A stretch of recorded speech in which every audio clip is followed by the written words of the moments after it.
తెలంగాణ గుండెల్లో మన్మోహన్ రాష్ట్రానికి పురుడు పోసిన వ్యక్తి. ఆయన తెలంగాణ ఆత్మబంధువు, నీతి నిజాయితీకి మారుపేరు. ఫైనాన్షియల్ డిస్ట్రిక్ట్లో విగ్రహం ఏర్పాటు. ప్రపంచమే గర్వించదగ్గ ఆర్థికవేత్త సీఎం రేవంత్ రెడ్డి. అసెంబ్లీలో సంతాప తీర్మానం ప్రవేశపెట్టిన ముఖ్యమంత్రి. సభ ఏకగ్రీవ ఆమోదం.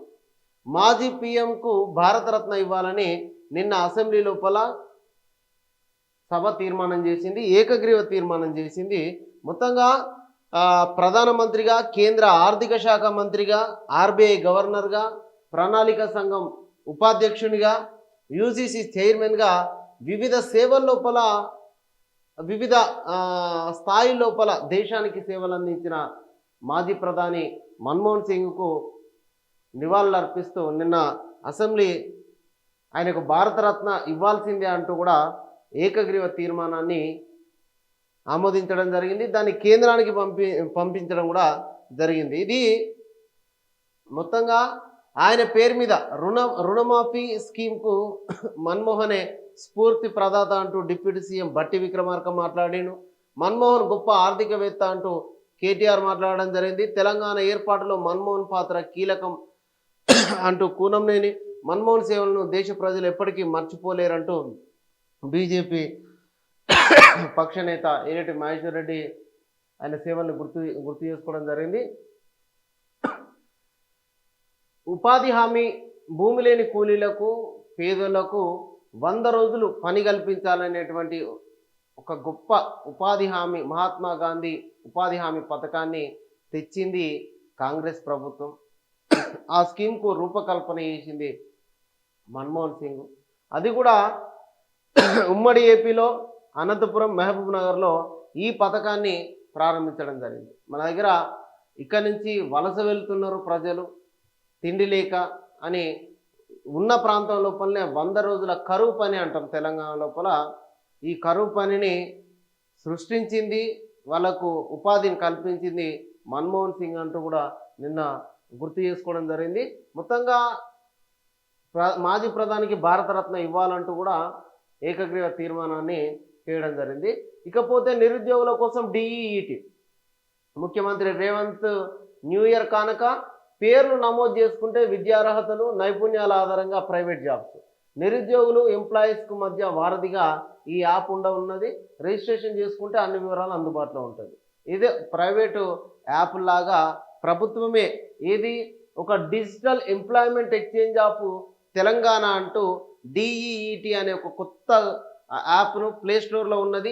దాంట్లో నుంచి డౌన్లోడ్ చేసుకొని మన డీటెయిల్స్ కనుక దాంట్లో పెట్టినట్లయితే ఇటు గవర్నమెంట్ జాబ్స్కి ఎట్లాగో నోటిఫికేషన్లు వస్తూనే ఉంటాయి.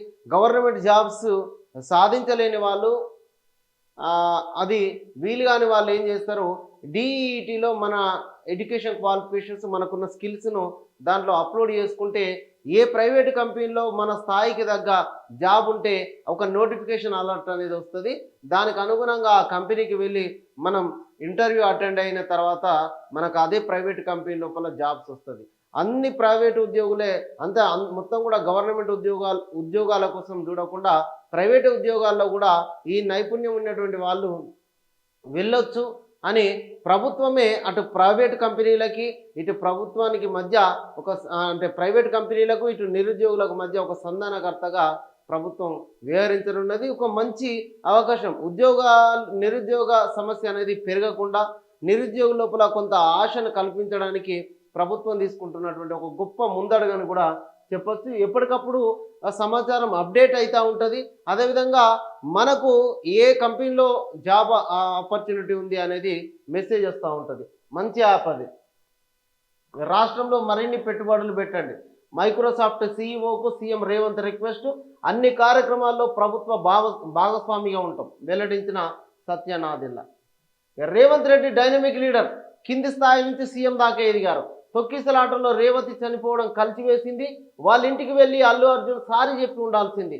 గోటితో పోయేదాన్ని గొడ్డల దాకా తెచ్చుకున్నారు. ఇష్యూలో అతను ఒక్కరినే దోషిగా మార్చడం కరెక్ట్ కాదు.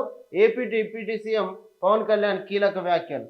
ఏది రేవంత్ రెడ్డి పేరు మర్చిపోయినందుకే ఆయనను అరెస్ట్ చేసిరని ఇటు ప్రతిపక్షాలు మాట్లాడుతుంటే చాలా తప్పు.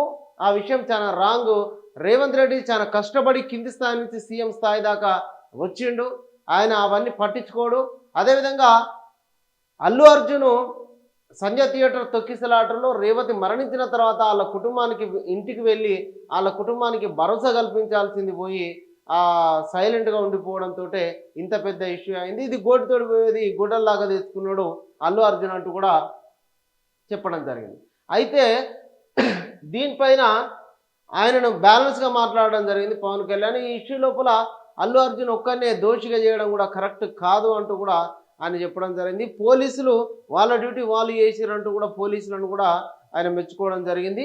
ఇది చట్టం తన పని తాను చేసుకుంటా పోతుందని రేవంత్ రెడ్డి చెప్పిన మాటలతోటి పవన్ కళ్యాణ్ కూడా ఏకీభవించడం జరిగింది.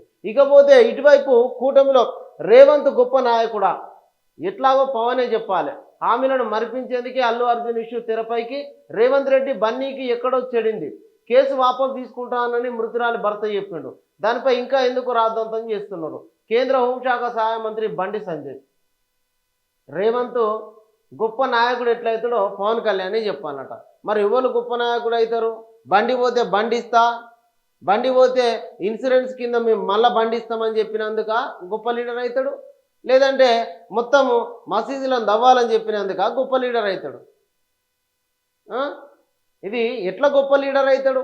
ఆయన చెప్తా ఉన్నాడు, మీ కూటమిలో ఉన్నటువంటి వ్యక్తే కదా పవన్ కళ్యాణ్, ఇండియా భాగస్వామిలో ఉన్నటువంటి వ్యక్తే చెప్తా ఉన్నాడు. రేవంత్ రెడ్డి చాలా కష్టపడి వచ్చిండు, ఈ ఇష్యూ లోపల చట్టం తన పని తాను చేసుకుపోయింది, పోలీసులు వాళ్ళ డ్యూటీ వాళ్ళు చేసిరని చెప్పుకుంటూ వస్తున్నాడు. పాపం బండి సంజయ్ ఈ విషయాన్ని జీర్ణించుకుంటలేడు. పవన్ కళ్యాణ్కు రేవంత్ రెడ్డి గొప్ప నాయకుల్లో ఎట్లా కనిపించారో ఆయన సమాధానం చెప్పాలని కేంద్ర హోంశాఖ సహాయ మంత్రి బండి సంజయ్ అన్నారు. కరీంనగర్లో మీడియాతో సోమవారం మాట్లాడిన ఆయన సంజయ్ థియేటర్ ఘటన లోపల అల్లు అర్జున్ జైలుకు వెళ్ళి బెయిల్పై వచ్చాడని, అందరితోటి ఈ అంశం ముగిసిందన్నారు. కానీ అసెంబ్లీ లోపల మళ్ళా ఆ కుటుంబానికి న్యాయం జరగలేదు, సామాన్యుల పక్షాన ప్రభుత్వం ఏ విధంగా నిలబడ్డది అని తెలియజెప్పడానికే రేవంత్ రెడ్డి ఆ అంశాన్ని ప్రస్తావించినట్టుగా అర్థమవుతా ఉన్నది. ఇక న్యూ ఇయర్ వేడుకల పైన పోలీసుల ఫోకస్. పబ్స్, హోటల్స్ పైన పూర్తి నిఘా, డ్రగ్స్, మత్తు పదార్థాలపైన స్పెషల్ నజర్, నిరంతరం సీసీటీవీలతో పర్యవేక్షణ, ట్రాఫిక్ రూల్స్ అతిక్రమిస్తే కఠిన చర్యలు, రాత్రి 8 గంటల నుంచి డ్రంక్ అండ్ డ్రైవ్ టెస్టులు, ఓఆర్ఆర్ పైన ఆంక్షలు, ఎక్సైజ్ శాఖ టార్గెట్ 1000 కోట్లు. నేడు రాత్రి కార్లు, బైకుల పైన free journey. Telangana 4 wheelers association కీలక నిర్ణయం. ఇగో 9177624678 నెంబర్ను సంప్రదించాలని సూచన. ఇది ఇవాళ న్యూ ఇయర్ లోపల 31st కదా, అందరు దావత్ చేసుకొని ఉంటారు. మద్యం దాగి వాహనాలు నడపద్దనేటువంటి నిబంధనను అతిక్రమించకుండా ఈ 4 వీలర్ అసోసియేషన్ వాళ్ళు ఈ నెంబర్కు కాల్ చేస్తే 9177624678 నెంబర్కు కాల్ చేస్తే వాళ్ళదే కారు వస్తుంది. వాళ్ళు మనం ఎంత తాగి ఉన్నా మనల్ని ఇంటికి సేఫ్గా తీసుకుపోయి మన ఇంటి దగ్గర పడగొడతారు.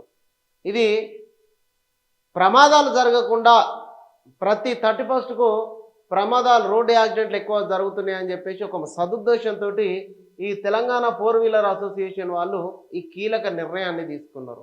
ఫ్రీగానే ₹1 ఖర్చు లేక మీరు ఎంత తాగి ఏ బార్లో ఉన్నా ఆ నెంబర్కి కాల్ చేస్తే ఆ బండి వస్తుంది, పికప్ చేసుకుంటుంది, మిమ్మల్ని సురక్షితంగా ఇంటి దగ్గర పడగొడుతుంది.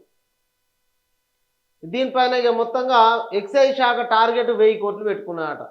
ఇక చూడరి మొత్తం ఇక న్యూ ఇయర్ సెలబ్రేషన్ పైన ఎంత లేదన్నా ఎట్లా కాదన్నా న్యూ ఇయర్ అంటే ఈ కొత్త సంవత్సరానికి గ్రాండ్గా వెల్కమ్ చెప్తారు. నలుగురు కలిసిరంటే దావతే కదా. ఈ 31st రోజు ఫుల్ దావత్ ఉంటుంది. దీనిపైన ఎక్సైజ్ శాఖ ప్రధానంగా అందరికాడికి మందునైతే సరఫరా చేసింది. 1000 కోట్లు టార్గెట్గా పెట్టుకున్నారు. మీరు దాగురే ఎక్సైజ్ శాఖ ఖజానా నింపురి అన్నట్టే ఉన్నది వార్త.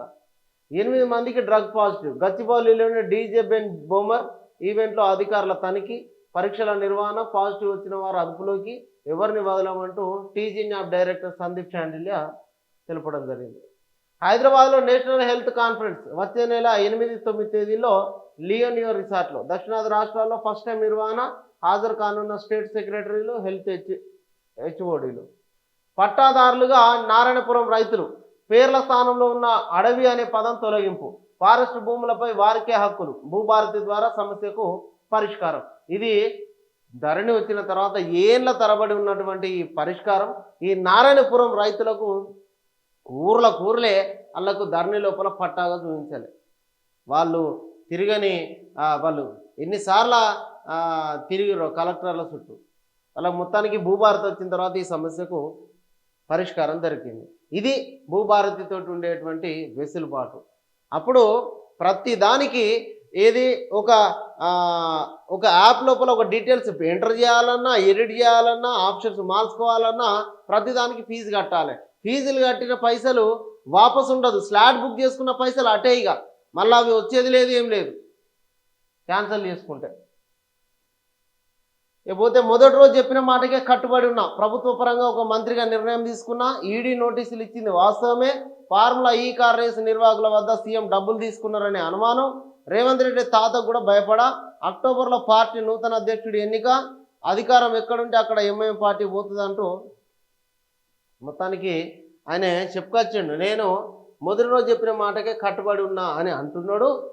ప్రభుత్వ నిర్ణయం, నేను ఒక ప్రభుత్వంలో ఒక మంత్రిగా ఉన్నా కాబట్టి ఆ పని చేసిన 55 కోట్లు ఇక్కడి నుంచి డబ్బు ఆ కంపెనీకి పంపించిన అని చెప్పిండు.